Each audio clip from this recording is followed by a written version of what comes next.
नमस्कार दोस्तों।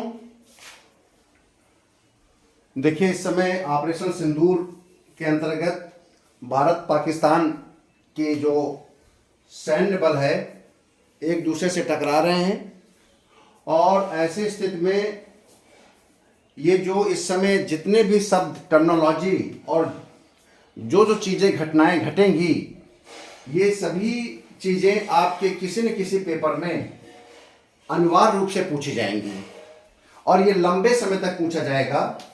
इसलिए यदि आप लोग दिन प्रतिदिन होने वाली घटनाओं को संक्षेप में यदि आप समझते रहेंगे तो आपको किसी भी परीक्षा के लिए, चाहे यूपी पीसीएस मेंस हो, आने वाले समय में यूपी पीसीएस प्री हो, अभी आपका आरओ एआरओ का एग्जाम होने वाला है, इन सभी परीक्षाओं में ये काफ़ी उपयोगी होगा।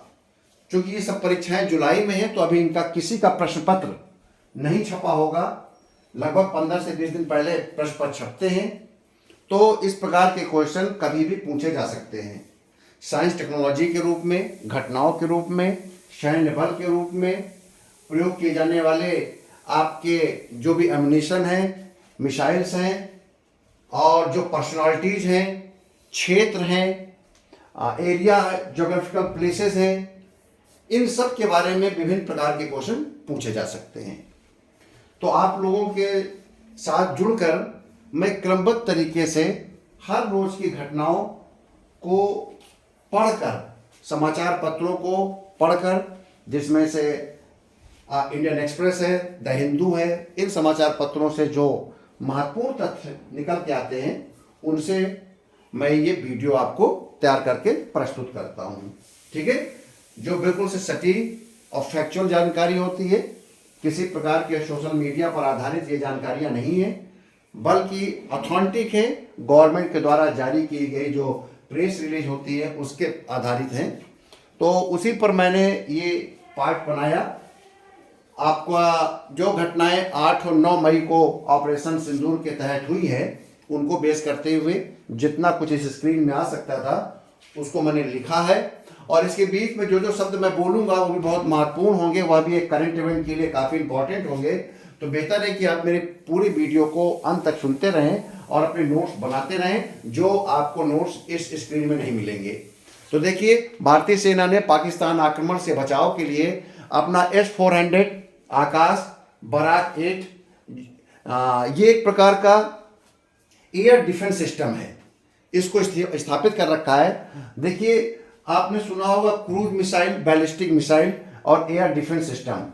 कुछ जो क्रूज और बैलिस्टिक मिसाइल होती हैं वो आपका प्लेन से, फाइटर प्लेन से, जेट से छोड़े जाते हैं और कुछ जमीन में, ट्रक में या आपका शिप में स्थापित किए जाते हैं ताकि हवाई हमलों से बचाव किया जा सके। तो इस प्रकार के जो आपकी प्रणाली है उसको हम एयर डिफेंस सिस्टम कहते हैं। S-400 नाम तो ये मिसाइल का है, लेकिन ना तो ये बैलिस्टिक मिसाइल है ना क्रूज मिसाइल है, बल्कि ये एयर डिफेंस सिस्टम के रूप में काम करती है। और आकाश बराक 8 काफ़ी चर्चित नाम है। इनके बारे में 50 वर्ड्स और 100 वर्ड्स में क्वेश्चन लिखने को जरूर आएगा, चाहे यूपी पीसीएस मेंस में हो, चाहे आपके अन्य मेंस में हो, या आपके आरओ एआरओ यूपी पीसीएस के प्री परीक्षा में हो, आना अनिवार्य है S-400 को। तो S-400 आकाश बराक 8 ये एयर डिफेंस सिस्टम है। पेपर में आ जाए तो आप लिख सकते हैं ये एयर डिफेंस सिस्टम है। और IAI हरोप ड्रोन का प्रयोग भारत कर रहा है। ये IAI का मतलब इजराइल एयरोस्पेस इंडस्ट्रीज, ये कंपनी का नाम है, ये इजराइल की कंपनी है। ये हरोप ड्रोन जो है आपका इजराइल का है। तो इसके बारे में भी मैंने विस्तार से बताया है, इसका प्रयोग किया गया है। पाकिस्तान के द्वारा तुर्की निर्मित सोंगर ड्रोन का प्रयोग किया जा रहा है।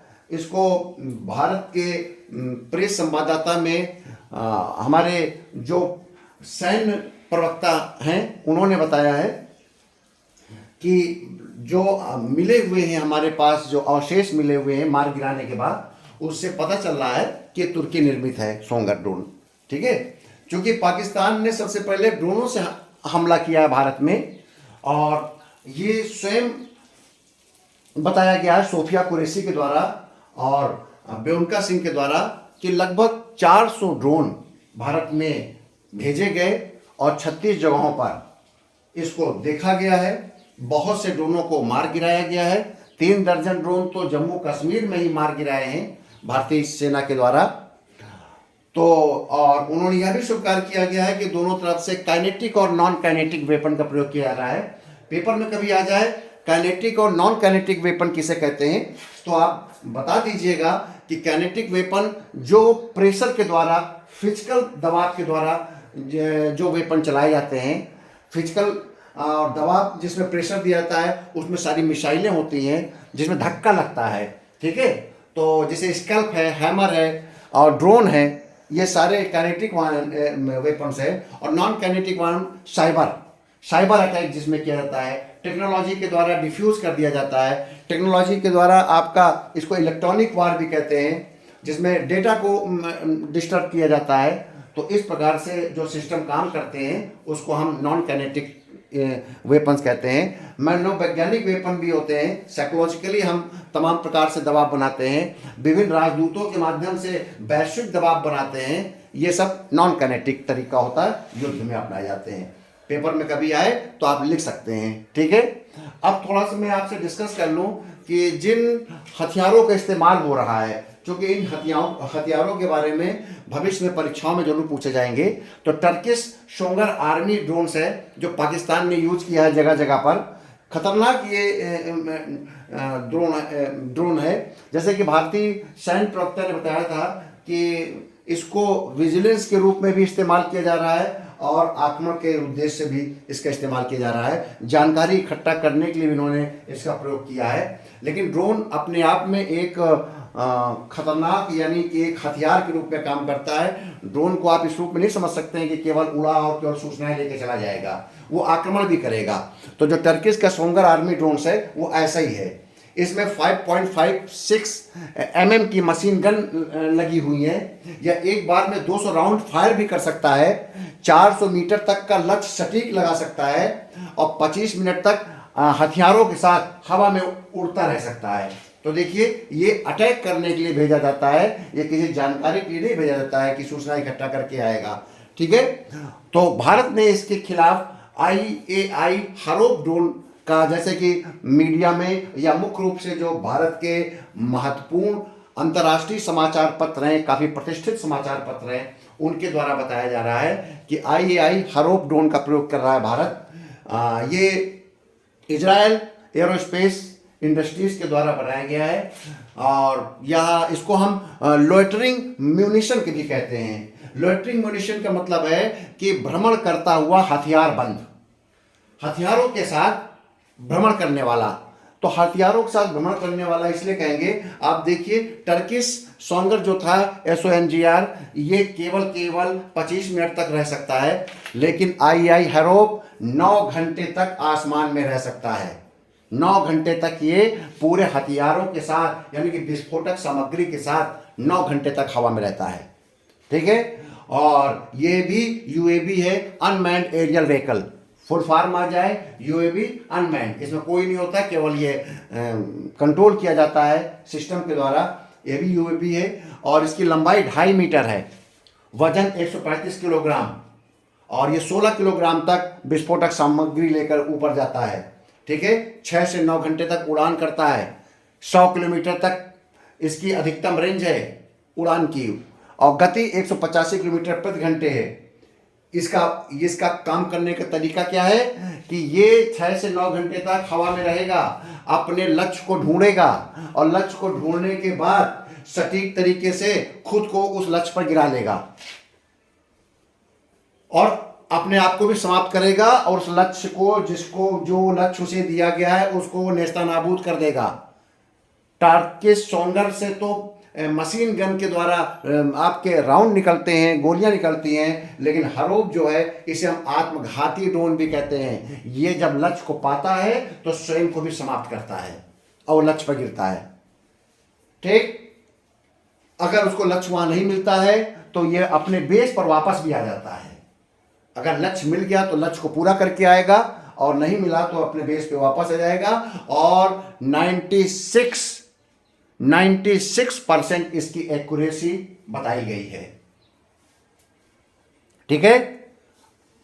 जैसे मैंने बताया था S-400 ट्रम्प, ये भी वायु रक्षा प्रणाली है। इन सब में वायु रक्षा प्रणालियों के बारे में आज डिस्कशन कर रहा हूं, क्योंकि वही डिस्कशन करूंगा जो भारत के महत्वपूर्ण समाचार पत्र और रिपोर्टेड जो न्यूज़पेपर्स हैं, साथ ही साथ भारतीय सैन्य प्रवक्ताओं के द्वारा जो चीजें बताई जाएंगी।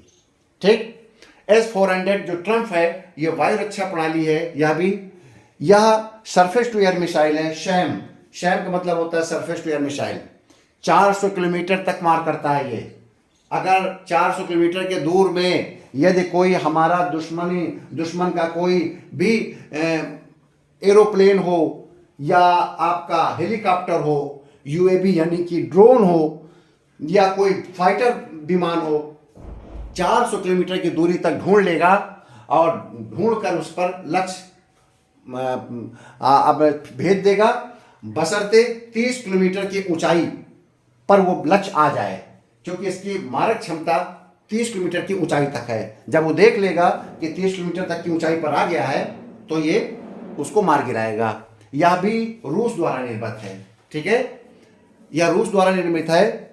और यह हरूफ जो है, सॉरी S-400 जो है, यह एक साथ 36 लक्ष्यों को निशाना बनाता है। अगर एक साथ 36 फाइटर आ जाएं, यानी कि एक साथ 36 भी अगर आपके ड्रोन दुश्मन के आ जाएं, तो S-400 36 के 36 ड्रोन को एक साथ मार गिराएगा, या किसी भी जेट को या फाइटर प्लेन को मार गिरा सकता है एक साथ 36 लक्ष्यों पर। इसका लक्ष्य भी लड़ाकू विमान, ड्रोन, क्रूज मिसाइल और बैलिस्टिक मिसाइल होती हैं। ठीक। इसके अलावा मैंने ऊपर लिखा है कि आकाश और बराक 8 को भी हमने वायु रक्षा प्रणाली के रूप में स्थापित कर रखा है, प्रयोग कर रखा है। ये हमारी वायुसेना के लिए रखे गए हैं कि कोई भी अगर भारत की वायुसेना वायु क्षेत्र में, अगर भारत की सीमा में वायु क्षेत्र में अगर आता है, तो इनके द्वारा S-400 के द्वारा, आकाश के द्वारा, बराक 8 के द्वारा उसका विनिष्ट किया जा सकता है। इसका उद्देश्य आकाश, जैसे आकाश बहुत पुराना नाम है, हम लोग हमेशा सुनते रहते थे।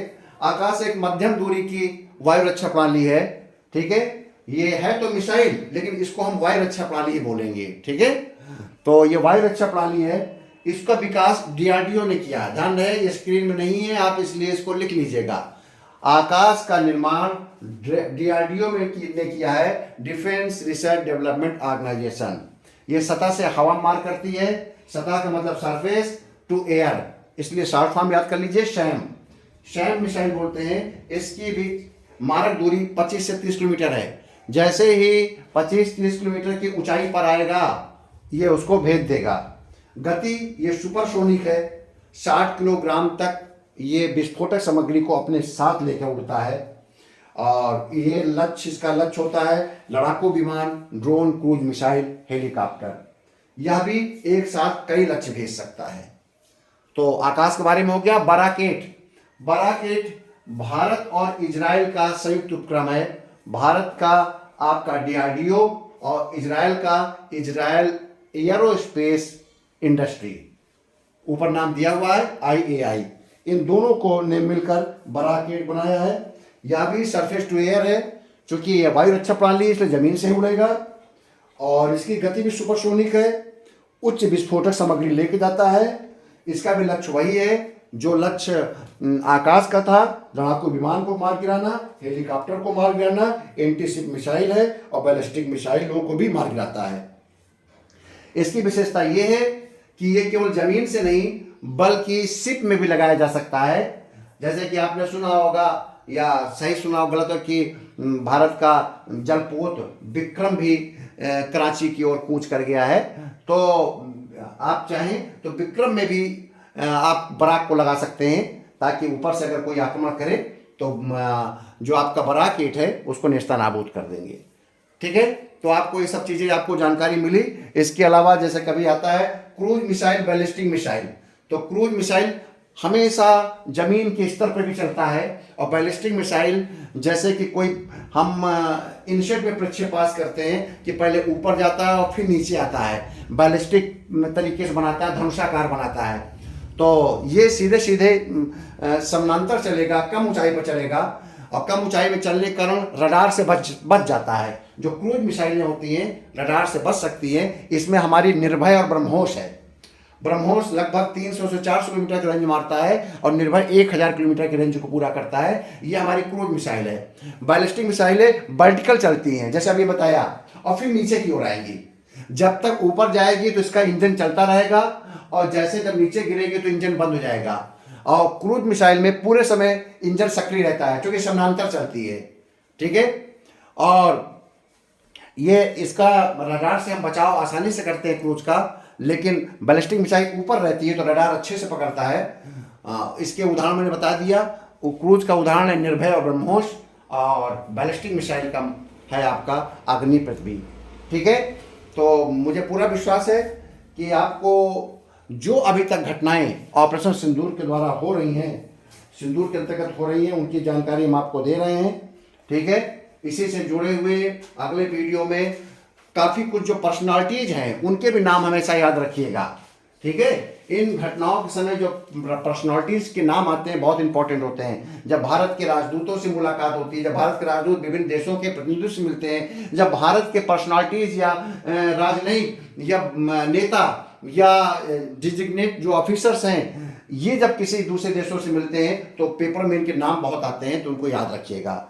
जैसे आपको पता होना चाहिए, रक्षा मंत्री से में राजनाथ सिंह हैं, हमारे राष्ट्रीय सुरक्षा सलाहकार अजित डोभाल हैं, chief of the defence staff Anil Chauhan हैं, आर्मी के जनरल उपेंद्र द्विवेदी हैं, Indian air force chief air marshal AP Singh हैं, नेवी एडमिरल दिनेश कुमार त्रिपाठी हैं, रक्षा सचिव भारत के राजेश कुमार सिंह हैं, और निदेशक IB तपन डेका हैं। ये लोग जब मुलाकात करते हैं, जब लिखता है कि भारत के प्रधानमंत्री की विभिन्न बड़े बड़े अधिकारियों से मुलाकात, तो समाचार पत्रों में जो नाम आते हैं वो समान अध्ययन के लिए, करंट इवेंट के लिए बहुत इंपॉर्टेंट है। चूंकि आप एक साथ पढ़ेंगे तो भूल जाएंगे।